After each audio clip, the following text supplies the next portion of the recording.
La Fondation des maladies du cœur, on est reconnu mondialement au niveau de la recherche en cardiologie et au niveau des AVC. Et ce travail-là, on ne serait pas rendu là sans la contribution des donateurs, mais avant les donateurs, il y a les bénévoles. Aujourd'hui, j'ai le plaisir je suis ici principalement, mon objectif premier, c'est de remettre un prix à M. Lapointe, que vous connaissez tous, que j'ai l'honneur de connaître aujourd'hui. M. Lapointe, on évalue à peu près, il va pouvoir vous le confirmer, à 50 ans de bénévolat avec la Fondation des maladies du cœur.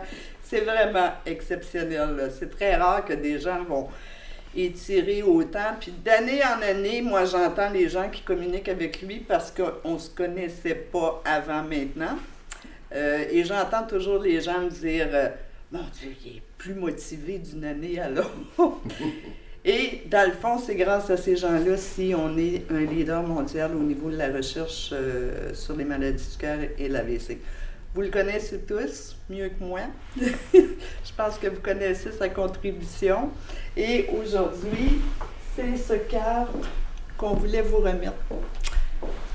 En guise de remerciement, M. Lapointe aurait dû le recevoir à Montréal lors d'une remise officielle avec le conseil d'administration et les plus grands partenaires.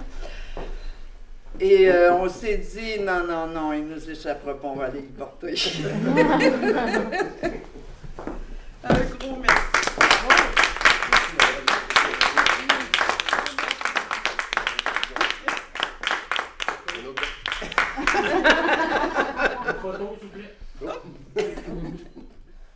J'ai toujours fait beaucoup de bénévoles. Le bénévolat, ça a été ma marque de commerce depuis au moins 50 ans. Non, j'ai pas fait 50 ans avec Maladie, j'en ai fait beaucoup. Je l'ai fait pas mal, mais je me suis impliqué beaucoup dans le bénévolat avec une multitude d'organismes. Ceux qui me connaissent le savent. Ça m'a fait grandement plaisir de collaborer avec les maladies du cœur parce que c'est une des associations où on est le mieux reçu dans notre coin ici, à tous les cas. On passe beaucoup à bien du monde. Quand on dit on passe par les maladies du cœur et tout ça, c'est... Le rein, le cancer. C'est la maladie qui était la plus frappante. Beaucoup de gens sont décédés. Puis on voit aussi le grand pas qui a été fait en recherche, puis beaucoup de moins de gens vont mourir du cœur. C'est beaucoup mieux que c'était. Oui. Fait que merci énormément. Mais tout ça, c'est rendu possible parce qu'il y a du monde qui tape aux portes. Oui. J'appelle pour avoir des bénévoles, mais le travail se fait avec ceux sur le terrain. Oui. Fait que je les remercie beaucoup. Je les remercierai jamais. Merci pour eux. Merci beaucoup. C'est moi qui vous dis.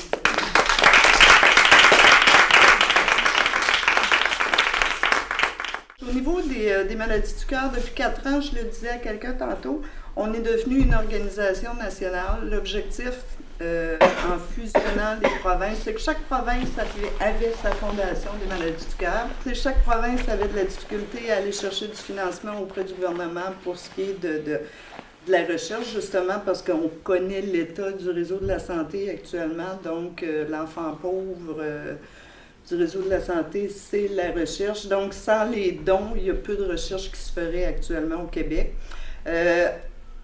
Au niveau de la Fondation nationale, dans le passé, quand on était uniquement provincial, les plus gros montants qui pouvaient être versés pour un projet de recherche, ça pouvait jouer entre 25 et 50 000, dépendamment des collectes qu'on faisait dans une année.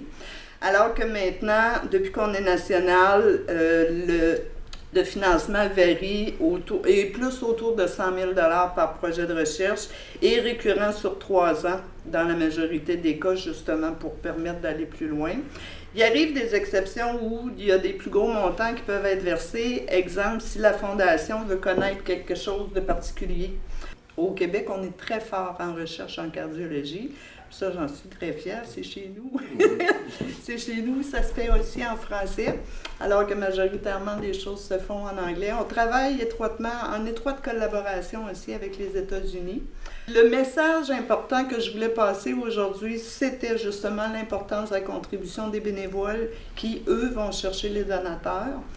Et l'autre, le deuxième sujet qui est important, je ne sais pas si vous en avez entendu parler, on a une campagne depuis 2 ans à peu près qui s'appelle VITE.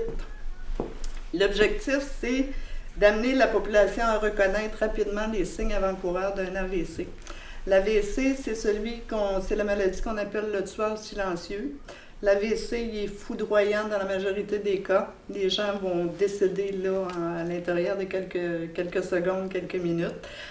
Quand ils survivent, malheureusement, dans bien des cas, il reste des séquelles. Et ce qui va permettre de contrôler les séquelles quand on ne peut pas sauver la vie de la personne, c'est de pouvoir réagir très vite pour que la personne soit transportée à l'hôpital.